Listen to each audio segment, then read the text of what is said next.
नमस्ते फरीदाबाद न्यूज़ में मेरे व्यूअर्स का स्वागत है। दोस्तों आज एक बहुत अजीब सा मुद्दा लेकर हम एक चर्चा का विषय करेंगे।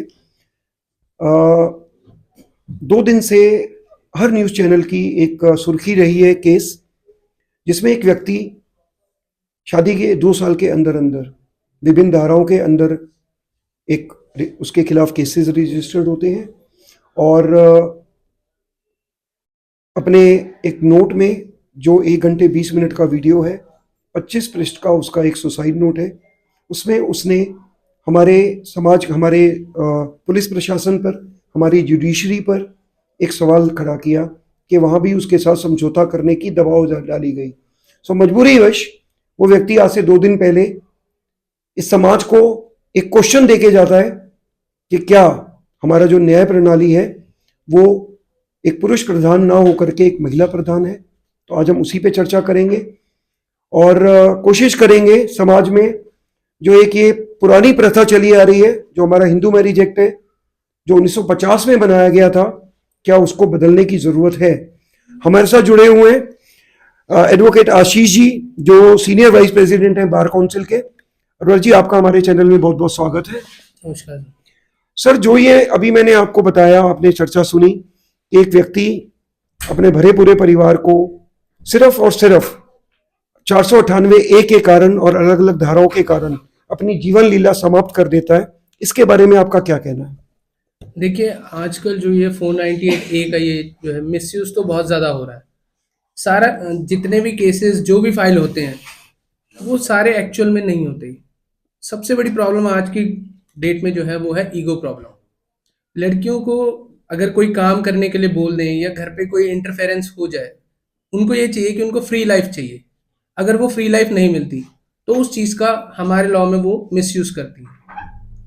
बाय फाइलिंग 498 ए केस हो जाता है, उस पर डोमेस्टिक वायलेंस होता है। ऐसा नहीं है वायलेंस क्या कहते हैं लेडीज के साथ होती है, वायलेंस जेंट्स के साथ भी होती है। मेल्स भी इक्वली एंटाइटल्ड है। Article 21 of constitution of India कहता है एवरीवन हैज द राइट।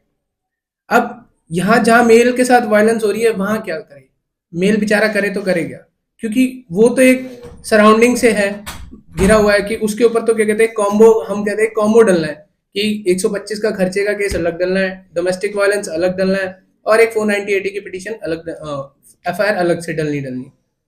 तो ये चीज है कि आज की डेट में क्या कहते हैं गर्ल्स जो है मिसयूज तो कर रही हैं, और इसके साथ साथ जो हमारा प्रशासन है वो उनको क्या कहते हैं बिल्कुल उनके साथ समर्थ खड़ा होता है, उनको ऊपर उठाता है। हम मेल्स को क्या कहते हैं, हम यहाँ पे भी परेशान होते हैं, अपनी वाइफ से परेशान होते हैं।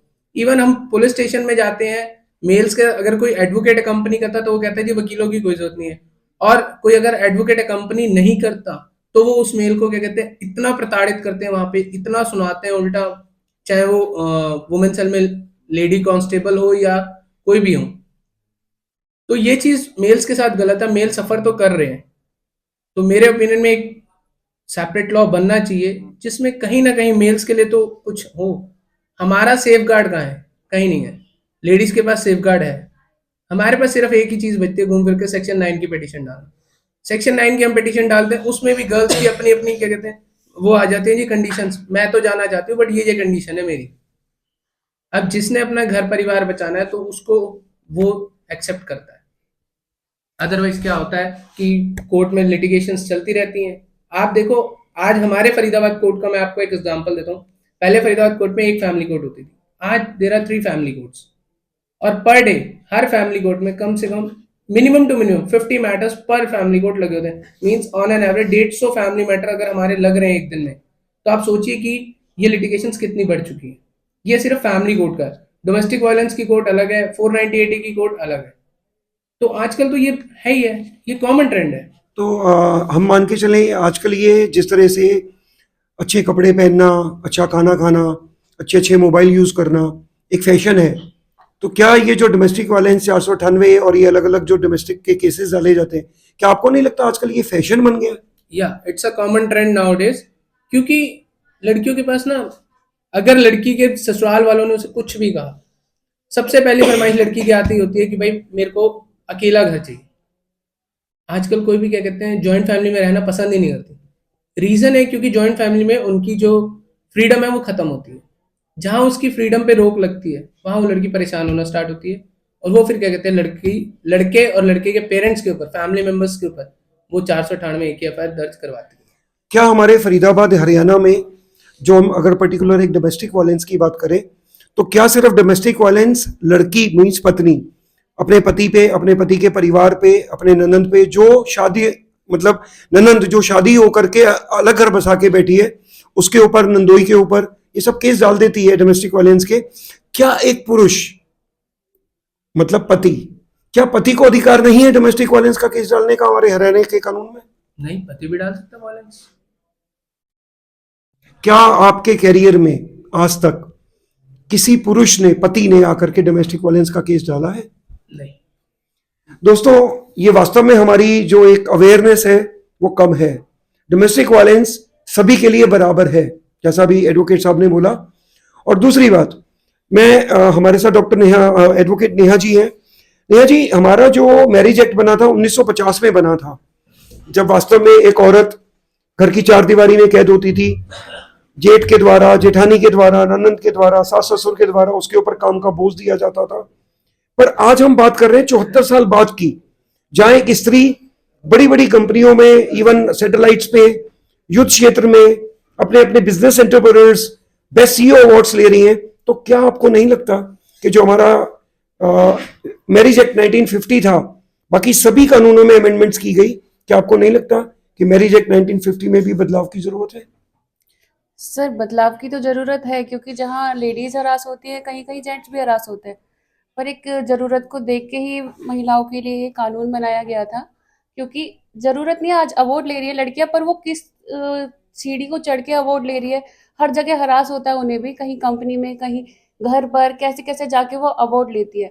पर ये उनके एक सदुपयोग के लिए एक्ट बनाया गया था, पर कहीं कहीं इसका मिसयूज हो रहा है। तो वो दोनों के लिए ही हो रहा है, जरूरी नहीं है कि सारी औरतें गलत हैं, सारे आदमी गलत हैं। ये, पर क्या है कि आज के टाइम में औरतें इसका मिसयूज ज्यादा कर रही है ना। जी मैम, कहा जाता है जब एक लड़की शादी करके आती है तो बोला जाता है कि ये अपने भरे पूरे परिवार को छोड़ के आपके घर आई हैं। ये एक नॉर्मल वर्ड बोला जाता है, राइट? यस। लेकिन इस वर्ड को, क्या आपको लगता है कि औरत जब ये डोमेस्टिक वायलेंस केसेस डालती हैं तो उनको ये चीज अंदर से फील नहीं होती कि हम जिस परिवार का सदस्य हैं, हम उसी परिवार को कोर्ट में घसीट रहे हैं? जवान बच्चों को हम कोर्ट में एविडेंस बेला फुसला के, और सबसे बड़ा हाथ होता है इसमें लड़की के माँ बाप का। क्या आप मानते हैं इसमें लड़की के माँ बाप का रोल होता है? सर, पूरा हाथ उनका होता है या ज्यादा हाथ होता है, ये मैं नहीं कह सकती कि माँ बाप का ही हाथ होता है, क्योंकि एक पढ़ी लिखी लड़की है, उसके पास इतना दिमाग है कि वो अपने डिसीजन ले सकती है। तो हम ये ब्लेम तो नहीं कर सकते कि माँ बाप का ही हाथ है इसमें। माँ बाप ये, कोई भी माँ बाप ये बोल के नहीं भेजता कि बेटी जा अपने घर को बिगाड़। ठीक है, आप किस कंडीशन में रह रहे हो ये वही इंसान बता सकता है। जैसा हम जानते हैं, सुप्रीम कोर्ट के दो जजेस नागार्जुन और कोटेश्वर सिंह जी ने, जो बेंच, दो जजेस की बेंच थी, 10 तारीख को, अभी 10 दिसंबर को सुप्रीम कोर्ट में एक 498A केस को खारिज किया है।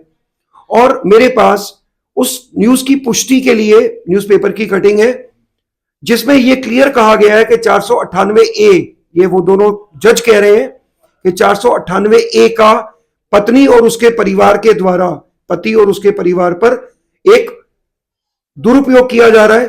तो अगर सुप्रीम कोर्ट के जजेस इस बात को मानते हैं तो मुझे लगता है कि वास्तव में जो हमारा मैरिज एक्ट बनाया गया था 1950 में, उसमें अमेंडमेंट की जरूरत है।